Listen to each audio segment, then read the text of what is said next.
ahangaha ni ahabereye impanuka nk'uko mubibona. Ni imodoka rwose ubona ko yangiritse mu buryo bukomeye cyane. Ikintu cyatumye uyu mugabo asa n'ashiraho umwuka, ubundi bakora accident yaragihumeka, ahubwo ikintu cyaje kubaho nuko iyi modoka zimwe bita ama breakdown yaje kumukuraho indi modoka, noneho bigasanga breakdown nta mbaraga ifite zo kuba yayikuraho iyo modoka yindi, bikaza kurangira imodoka ko bagendaga bayizamura ikongera ikamanuka yatsikamira imodoka Pastor Theogene yarimo ariho kubera kuyihagurutsa gutyo yongera ibituraho, byaje kurangira bashize mu mwuka bakitaba Imana. Yari ari kumwe n'umukameramani we bavuye mu gihugu cya Uganda. Nk'uko ubibona ni inkuru ikomeje kugenda ishengura imitima ya benshi, ariko twese niyo turi kugana kandi nizera ntashidikanya ko buri muntu wese urugendo rw'uyu mugabo ruraza gusigira benshi ubutumwa, ndetse nawe wagiye ukurikira ibiganiro bye hari ikintu kidasanzwe uyu mugabo yakwigishije, ari nayo mpamvu twakigiye ku rugendo rw'uyu mugabo.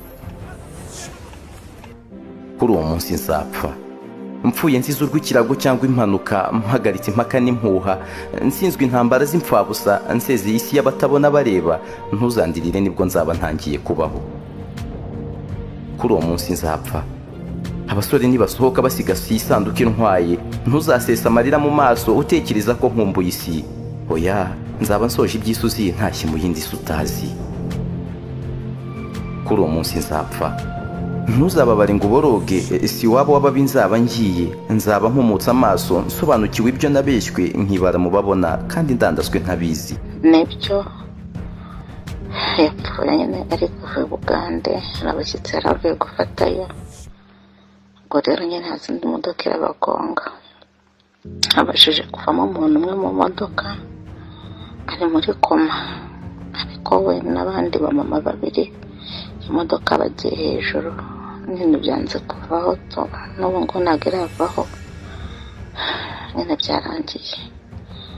Ubwo rero abandi nasetse ko nzapfa nseka njyewe, baza n'umurambo wanjye gupfa ntabwo ari none, urumva? Oya, nzagira mu ijoro se, ariko se twese tuzapfa, ari uzatura nk'umusozi nawe winjije. Bishoboye kuba bimeze nabi, ariko ejo byamera neza, nawe bimeze neza, shima Imana. Kandi naje gucunga sanga ahantu hose h'amajyepfo hagira amajyaruguru.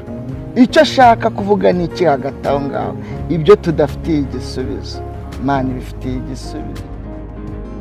Ariko iry'iwanjye rivunja amahenge y'atatu, kuki nayazana hano? Niba umuntu amaye 100 ngo nze mpemba abahede, kuki? Kuko nibwo bwa mbere abantu babonye ino nzu. Iyi nzu nyigejeje ahangaha ku ibanga ry'umutima wanjye, nta bandi bantu bamfashije. Urumva, ni ibanga ry'umutima wanjye.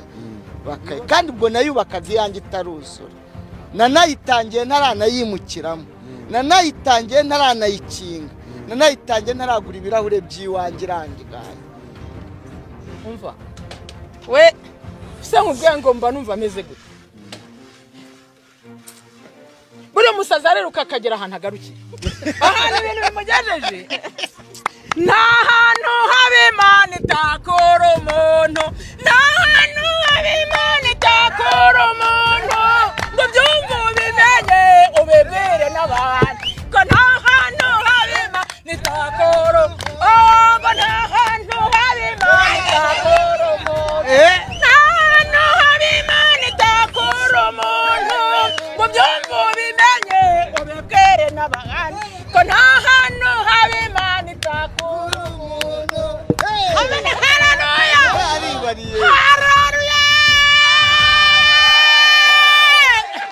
Babundi bagabanya abakozi hano iwacu, hano bampereyeho shaho, nta cyaha bakoze, bahereye ku batarize, ntago nize, natandatu abanza nabwo mperuka mu ishuri imbere ya jenoside yarangiye, ababyeyi banjye ibatwaye, nta data nta mama, nsigara nigende, utagira ngo nabaye imbogo kubera kunanirana.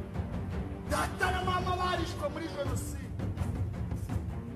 imiryango birarangira, kandi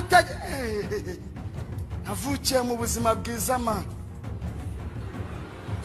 namenye ubwenge, asanga iwacu hari abakozi bangaburira, bandirimbira ngo mama we hari ikijumbu hirimana nacyo dore ukundeba